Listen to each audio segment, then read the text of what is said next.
All right, so we are at the historic Woodward Opera House, downtown Mount Vernon, and we are in their wonderful new kitchen in their basement.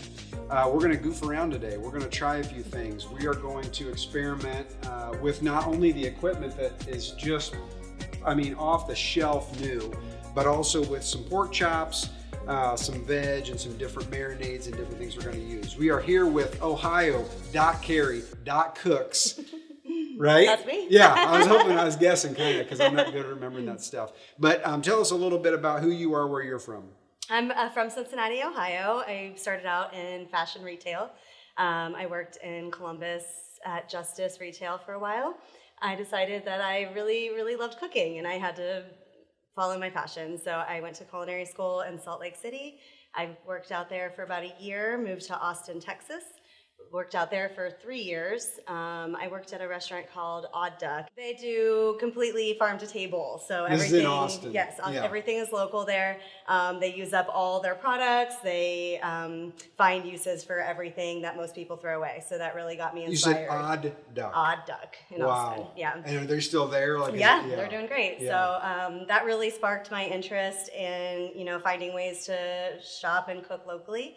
And to use up, most of the ingredients. Mm-hmm. And you're back in Columbus. Yes. Are you a chef in Columbus right now? Yeah, so I'm working at Chapman's Eat Market in Herman Village. I'm a cook there. Nice. So we're doing exciting things over there too. Cool. How long have you known about us? About a year. So it was the start of the pandemic. My friend was out of town, so she asked me to pick up her box. The classic marketing scheme. Exactly. So yes. I was hooked right away. I was really, really excited to have this service. I think it's great to have the convenience of shopping locally.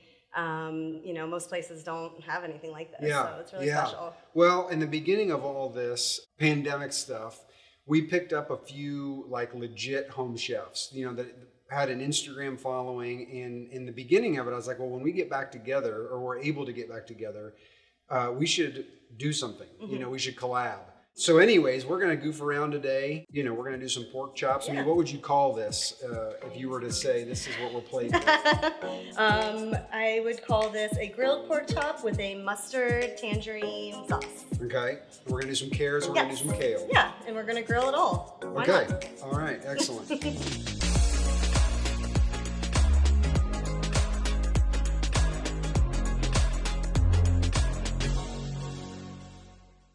All right.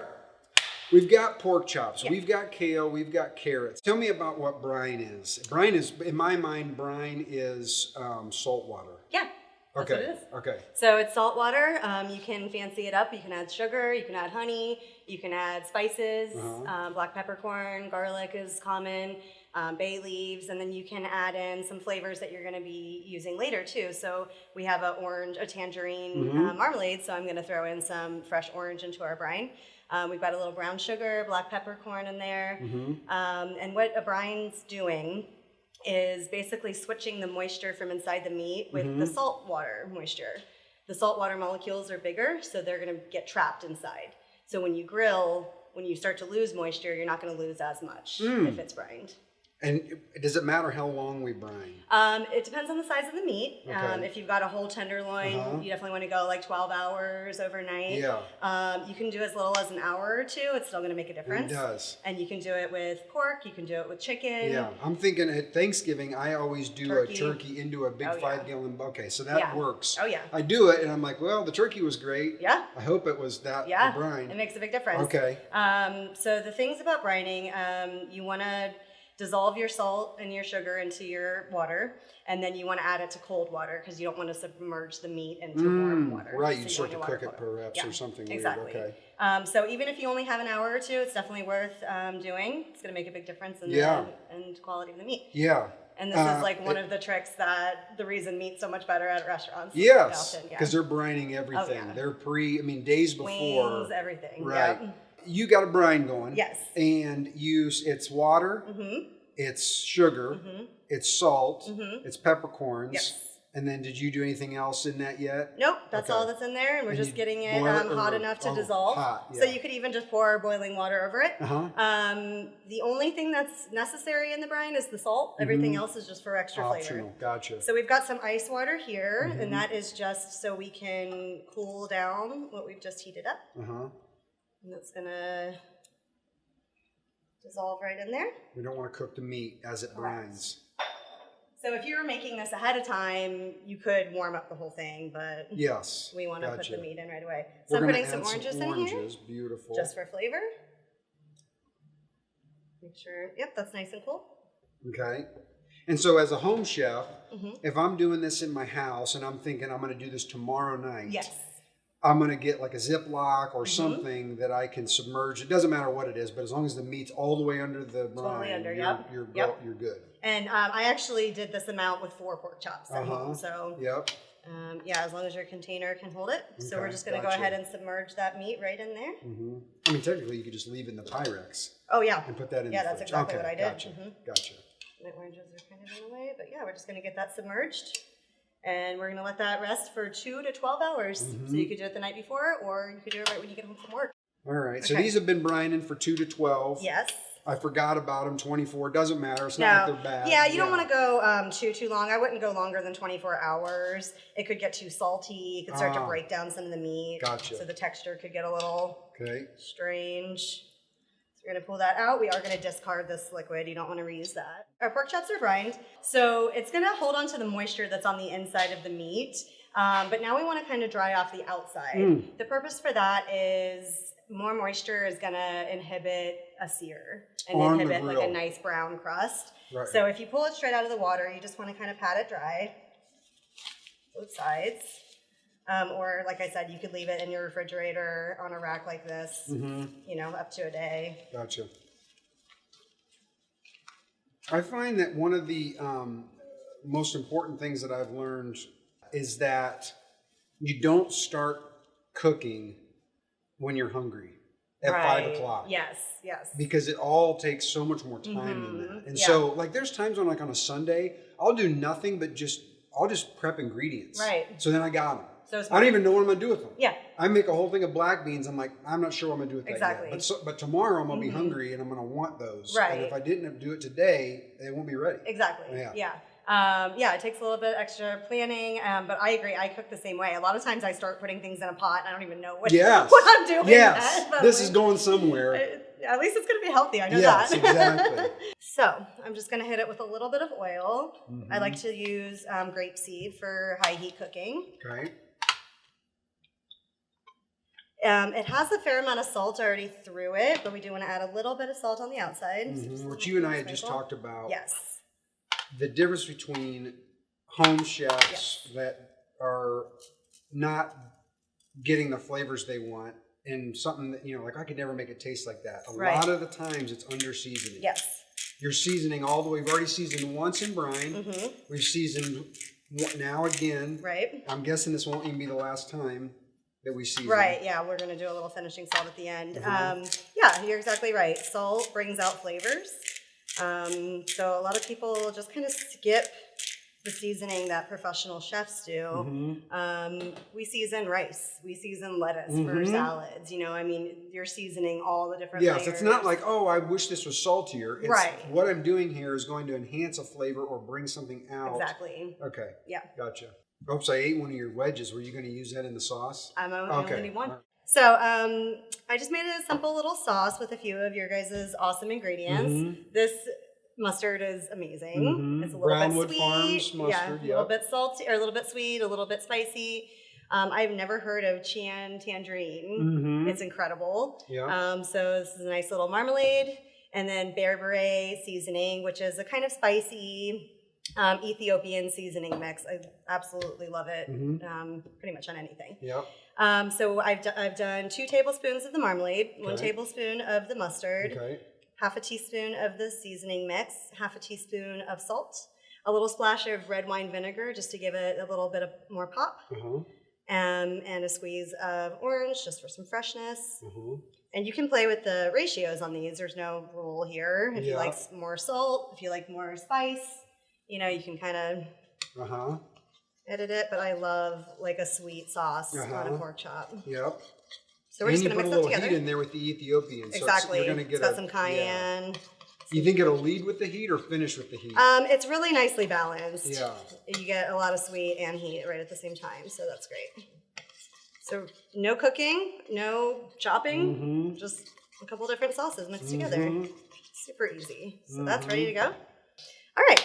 So we are going to go ahead and blanch our carrots. Okay. I love grilling or charring a carrot. You can do this in a cast iron as well, just on the stovetop. But you do want to cook it a little bit beforehand to make sure it's cooked all the way through. If we were to cook it all the way on the grill, it would dry out and it would probably burn before it's fully cooked. Okay. So you're going to go water. Yes.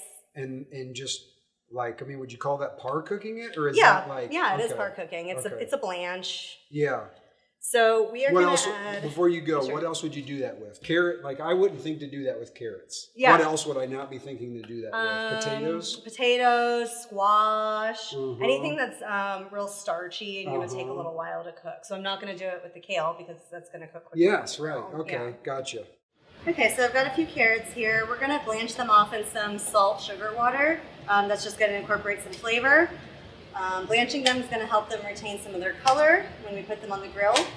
And it's going to help them cook more evenly all the way through while we just try to get a char on the grill. So I'm going to let those go at a boil for 5 minutes.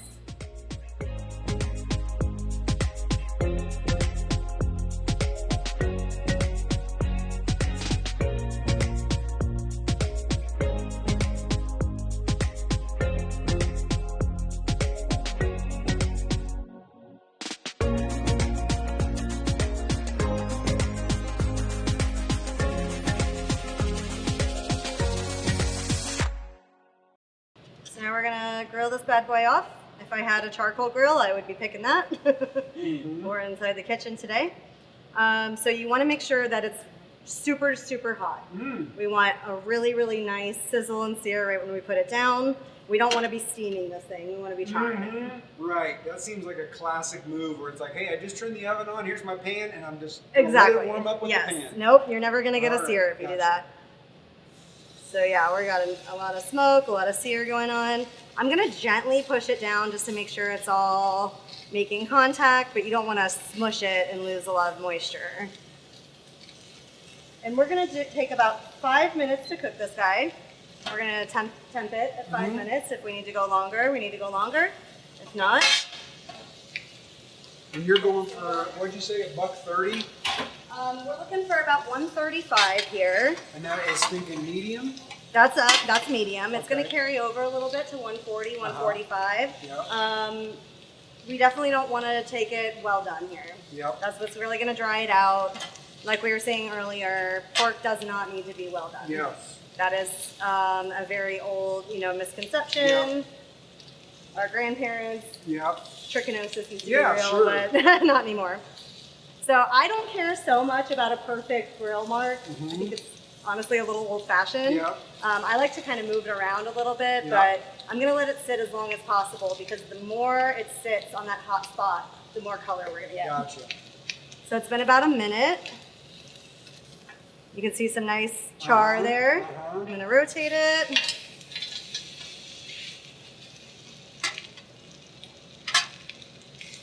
And all of this applies to really any grilled meats.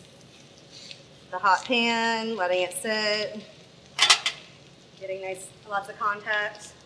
And like I said, you could do this in a flat cast iron. It doesn't need to be a grill.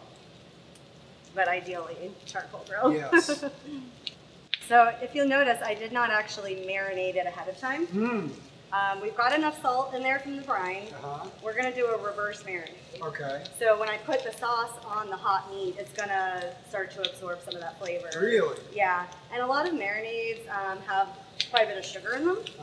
And that can really burn and turn bitter on the grill. Yeah, right. So we're rotating, flipping about every 1 minute. It's nice to keep a time because that way you're getting an even cook on each side. If you let it sit on one side longer, you might get well done on half of it and underdone on the other half. So there's a couple things that are must-haves for you in the kitchen. A timer, a thermometer. As you get more comfortable, you start to get to the point where you can just kind of wing it. But yeah. Okay, so we're approaching about 4 minutes total here. Got some nice color going on. Like I said, you know, I'm not worried about perfect lines. I know I kind of accidentally got some perfect lines there. You kind of nailed the perfect lines, sure. It's not a necessity. I'm not worried about it either as long as they look like that. Yeah, exactly. So there's a couple different muscles going on in here, and you can see like there's some lines here from fat. So you want to temp a couple spots. So we're only at 96 right there in the middle. About same over here. So we got another minute or two.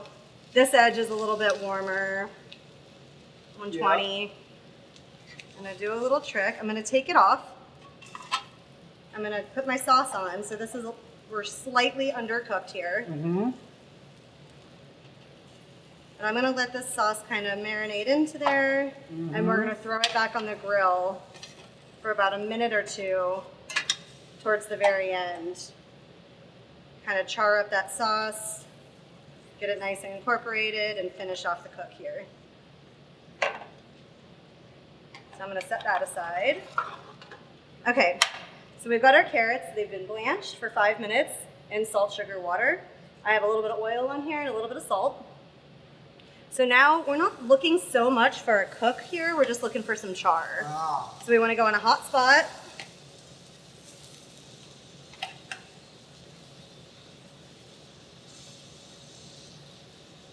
And just like with the pork chop, we want to let it sit for a second to develop that color. And again, I don't really care too much about the lines, but you're going to get a few. We're just going to rotate them. I don't think a lot of people think about grilling vegetables, except for like kebabs, you know, but why not? And you could throw these on a salad. Right. You could make a crudité with these. You got your cook with the blanch, and you're just dropping flavor bombs in. Pretty much, yeah. This is a cake tester, but you could use a toothpick, you could use a fork. You want to stab it, and if you have resistance, like if it holds on like that, you have a little bit more time. Some of these are looking good though. Nice trick. Yeah. So only one of those, well, 2 of them held on. I'm just going to give them a couple more seconds. And carrots are going to carry over too. Pretty much anything is going to carry over off the heat. So I like to slightly undercook things and let the carryover finish the work for me. Yeah, I feel like that's a pro tip. Yeah, exactly. You're taking things off earlier than you normally would. Right. You don't cook it to where you want it. You cook to where you want it. And I fully believe that a lot of food that people don't like, it's because they grew up eating overcooked, under-seasoned versions of it. Leah and I literally just had this conversation. Yeah. It's like, oh, you don't like Brussels sprouts. Like exactly. Classic, Perfect. You don't like Brussels sprouts? Well, have you had them made well? You probably haven't had good Brussels sprouts. Exactly. Okay, so we've got some color. Those are gorgeous. I'm gonna take those off. I'm gonna do the same thing to these. I'm gonna put the sauce right on and let them kind of glaze themselves. And you know what's easier than having the same sauce across the board? Yes. And it kind of works well on all this stuff. Super simple. So again, I'm going to set those aside. Right.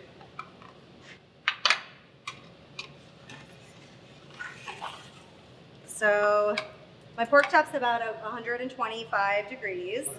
We put a little bit of the sauce on. We didn't start off with the sauce because the sauce would have burned and or steamed. And we wanted a sear. So we started off without the sauce. But now we have a nice sear. So I'm just going to finish them off. What would you think we're at temp-wise? Oh, man. Probably 400 or 500. Okay. So nice and hot. Yeah. All the way through. You want it to be so hot that it's hard to hold your hand over it. Yeah. I feel like I get a little scared. I start off hot, and then after I'm going a little bit, I'm like, I gotta back this off. It's too hot. Yeah. I think a lot of people do that. There's nothing to be scared of. And on a grill, you don't want so much fire. You just want heat. Yes, right. So if your flames are coming up all over the place, you're just kind of burning the outside. Right. Creating that carbon flavor, which is not the goal there. You're talking about start your charcoals 45 minutes before, because you want to get to the point where normally you cook it all and then you got perfect charcoal. Yes, and exactly. You're like, well, now I got perfect. Right. Okay. Yeah, you want that residual heat from the charcoal. You want your grill grates themselves to be hot. It's not so much the fire that's cooking it. Yes, right. So you can see that marinade is getting nice and caramelized. Like I said, I'm kind of moving it around. I'm not too worried about those lines. I'm gonna go ahead and give them a nice little temp. And you're shooting to temp kind of right in the middle of it. So I'm at 120 there. I'm at 132 there. Say about probably another 30 seconds here. Yeah, and this is actually a technique. You can do it with steaks too. You can kind of take it on and off. And you're just gonna keep it from overcooking and just develop that nice char on the outside, which is the whole reason to grill. Oh, that looks so good. Yes, it does. Yeah, I actually grew up hating pork chops. I think I only started liking pork chops a couple years ago. I was gonna say, do you remember where you were at when you tasted one that was like, oh, this is a pork chop? Yeah, it was actually at that place in Austin that I worked. Yeah. All right, I'm gonna pull him off. Right. We're gonna do one last temp. I feel like it's probably there. So I've got 130 there, so it's gonna carry over a little bit. I've got 135, so we're up to 150 there. So I definitely want to pull it off because I don't want that part to overcook. Yep. So we are gonna rest him for at least 5 minutes. I'm gonna wipe off my grates a little bit, just to get some of that char off. So I absolutely love cooked kale. I think it's so nice, it's hearty, it holds up its texture, it holds up its flavor. So normally you're gonna rip the leafy part off the stem because the stem is super fibrous.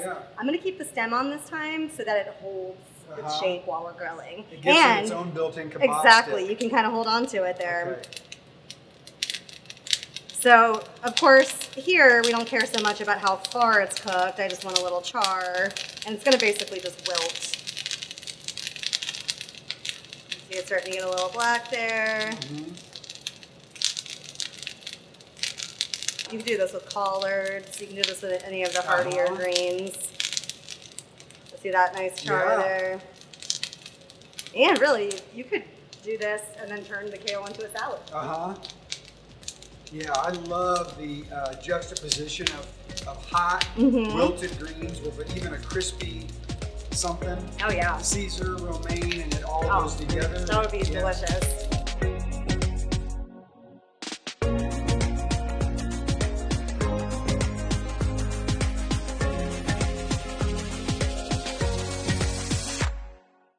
So we've got everything grilled off. The meat's been rested for 5 minutes. Okay. I'm going to trim out a little bit of the stem here, just because it's so woody and fibrous. But I am going to leave it whole because this is going to be a knife and fork plate. It smells great. It does smell great. And all that's on here is oil and salt. So on the kale. Simple. Yeah. Okay. Yep. So I'm going to lay this down on the plate. And I just think this is such a nice, it's like faux fancy. It looks impressive, but it really doesn't take that long. All right, so I'm just gonna, I like kind of a haphazard plating. There's no rules. My only rule, my only rule is don't put a garnish on the plate that you can't eat. I don't want to take a whole sprig of rosemary off the plate before I start eating. Okay. I'm just going to stick this bad boy right on top. And what's so cool about the sauce is it's our marinade, it's our glaze, and it is our finishing sauce. This would be great with some couscous or rice if you wanted something a little heartier. But I'd say it's pretty hearty on its own too. I mean, I'm correct me if I'm wrong. I'd pay $24 for this, potentially. I would take $22 for this. Yeah. And you can do this in your home. Oh, yeah. And yeah, right. Yeah. That's a little bit nicer than a grilled hot dog, right? Yeah. Or the pork chop. Or the pork chop that my parents used to make. Yeah. Sorry, guys. We love All right. Do you want to dig in? Yes, for sure. Be honest. I wouldn't. My kids, of course, after watching so much MasterChef Junior, they love watching those kids cook. They'll say, what should I be looking for when I cut into this? Oh yeah. So yeah, I like that we see a little bit of pink here. Mm-hmm. Like I said, pork does not need to be fully cooked, Mm-hmm. but it's not like mushy, so it's not undercooked for sure. The thing about the carrots is that there's still crunch in there. Yeah, It's I like not- a little Yeah, it's not tooth. mashed carrots. Yes. Yeah. Yeah, I think a lot of people who don't like cooked carrots, it's because they were those like overcooked steamed baby carrots, you know, that you got as a kid. Wow. That's what we're looking for. It's so soft. Got the grill. Uh-huh. Of course, the sauce is just perfect because it's the blend of the heat. Sweet, tangy, spicy. Yes. It's not sugar sweet. Right. Yeah, the heat does something different to it. And some of that sauce on that heel. Yeah. Oh my gosh, it's so good. I mean, it's just a perfect cook. It's so much juice. Yeah. There's no... And what's so nice about the brine is that even if you don't get it off the grill right on time, the brine is going to protect it from drying out if it goes a little too long. Wow. Well, you nailed it. Yay! Let's do it 100 more times.